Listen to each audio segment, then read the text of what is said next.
Hello everybody, this is Jean-Michel REISSER, Beethoven. First of all, I apologize for my delay. I had many things to fix, so I was not able to do anything, and I was not able to do any videos since today. So I apologize, and I hope I will do much better for the next month coming. Today, I want to talk to you about a very special session and a very special album. Until today, I am still astonished that this session is not that popular, that known. If you see the musicians on the album, and if you are a jazz fan, you should have maybe not buy the album, but you should have heard the album. And I'm still amazed that a few guys don't ever heard about that album. Special album for why? Because there is this is a very strange combination, and the feeling of this album is different. That's why maybe people they didn't buy that album a lot. This album was not a bestseller at all, and I will try to explain a part of the reasons. First of all, I think the cover is okay, but in 1956 it was not this kind of cover when you watch about LPs. So this album is an album by Bill Evans called Quintessence. See? So the cover is good, but you have Bill Evans, Quintessence, and that's all. So if you see at that time a lot of LPs, you tack, you see Bill Evans, Quintessence, and you pass on. So I think they did a mistake doing that. This album is Bill Evans because that was the leader. I don't think he's a real leader, but that was the big name, because that was him, and his producer wanted to do that album. So that's Bill Evans at piano, Kenny Burrell on guitar, you hear that, Ray Brown on bass, Harold Land on tenor, and Philly Joe Jones on drums, which is a very original lineup, Let's go back 20 years later, around 1955, 56, 57, when Bill Evans came on the scene. He already was a wonderful piano player, but he played in those days more, let's say, swing, more bebop, And since the years go by, he wanted to do a trio album with his favorite bass player, Ray Brown, and his favorite drummer, Philly Joe Jones. For some many reasons, I know that Bill Evans and Ray, they just met backstage a couple of times, but they didn't hit a note together.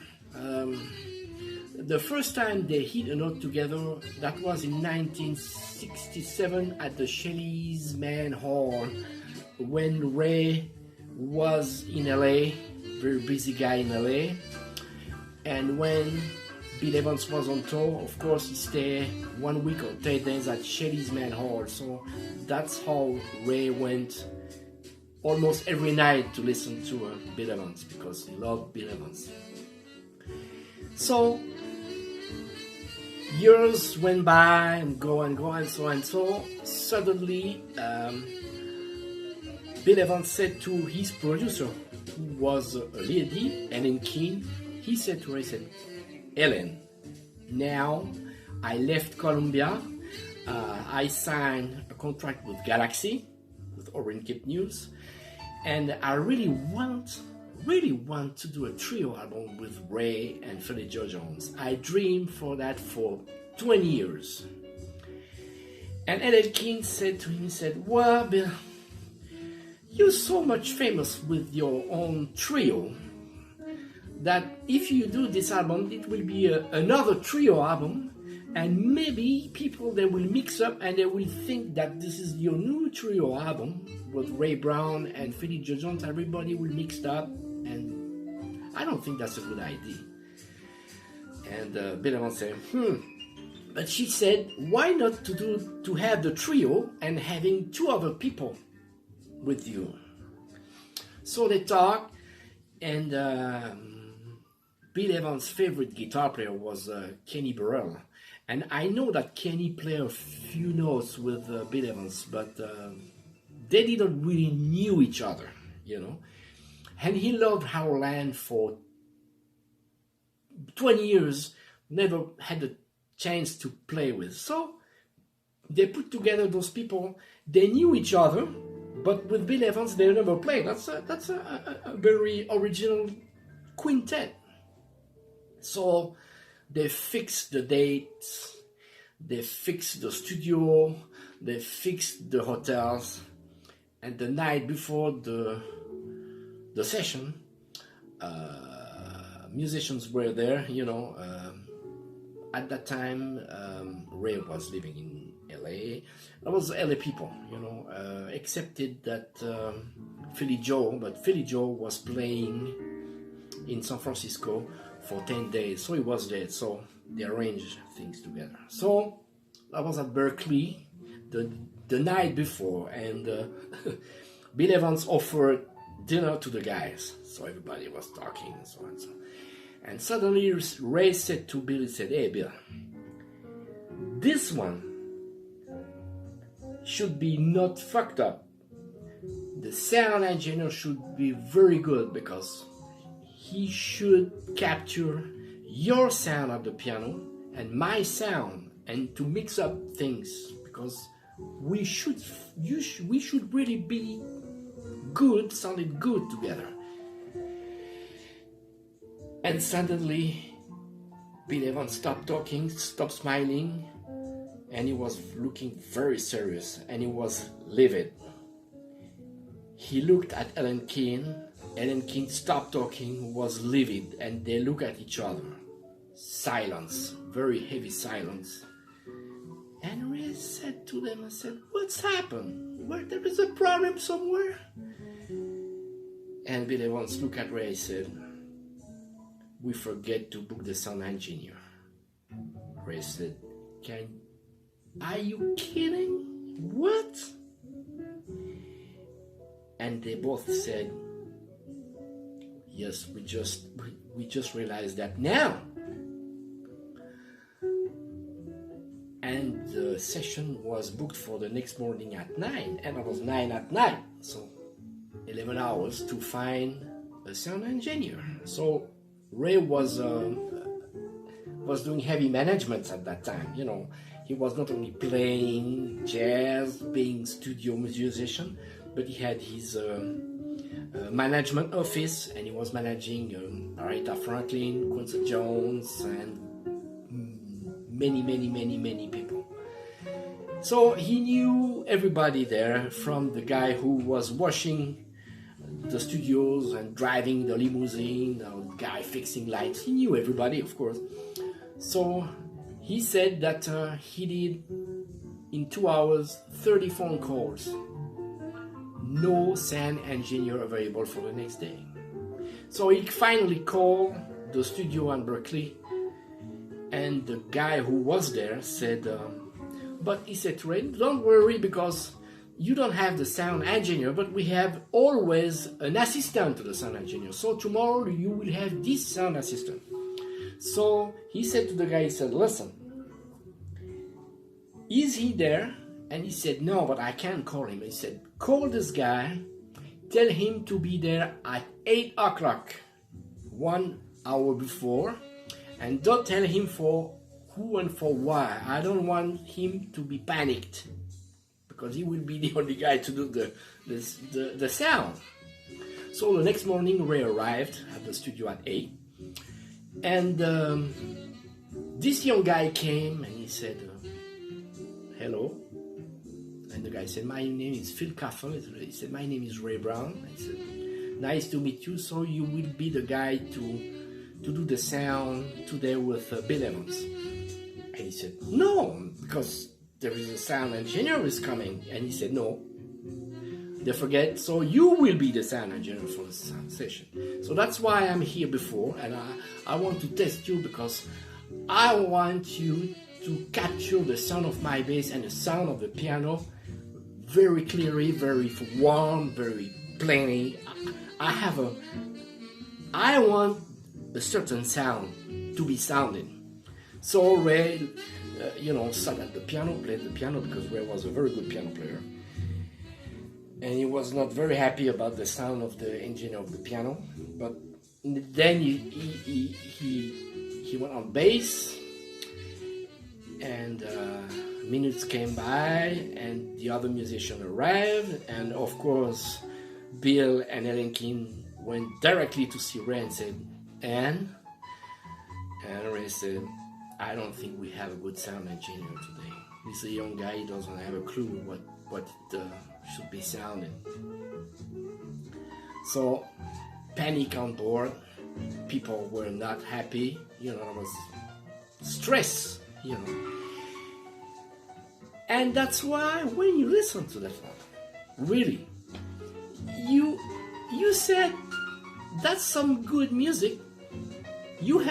First of all, you have to listen to this album maybe 15 or 20 times to really get into that album. Because when you first hear that, you said, that's good, but there is something that don't happen. So that's because the sound engineer was this guy, and the sound engineer was panicking. He was leaving all for the hours of the sessions. And we hear another music because that's not the album that musicians would have been very happy to play together, joyful. We never played together, but let's do this. No, they were very restrained. That is the restrained music. You can hear that. They play very little, very sober, and you hear that they didn't feel really comfortable, which makes this album good, very good, at least at the end, but that's not the album that we were waiting for.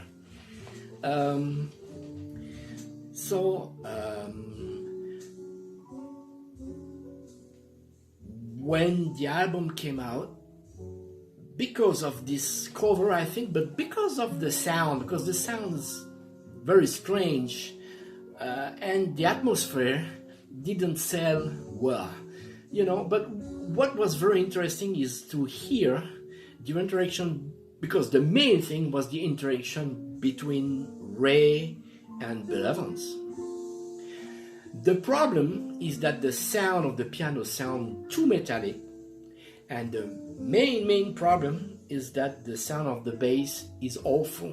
You hear the attack of Ray, cling, cling, but there is no sound. You don't know, cling, but Ray's sound was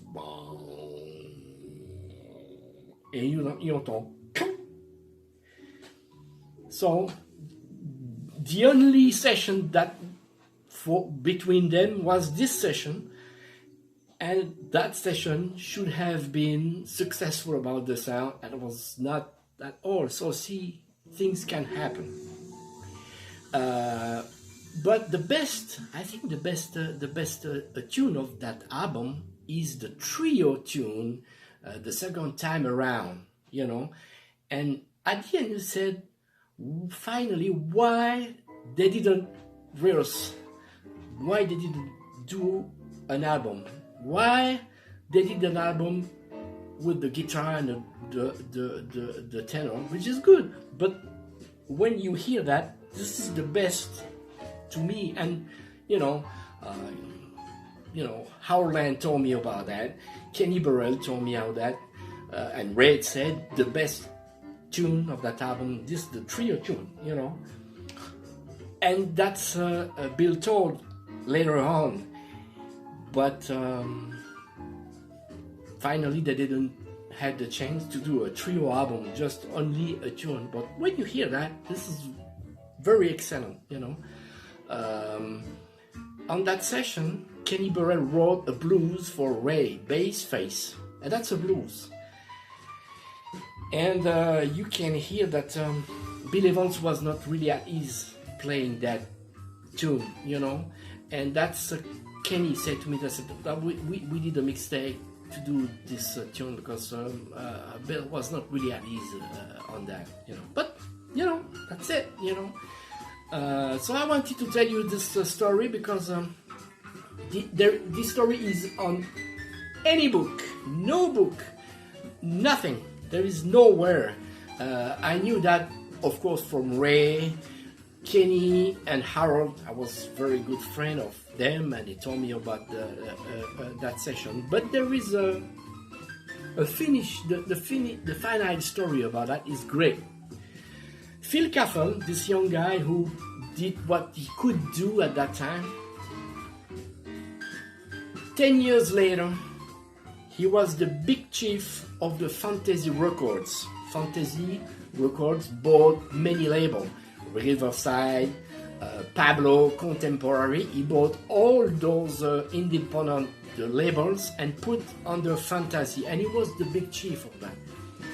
And one day he called Ray, and he said, "Mr. Brown, do you remember me?" And Ray said, "Sure, sure." And he said, "You know, I'm just the guy from the Fantasy Incorporated company."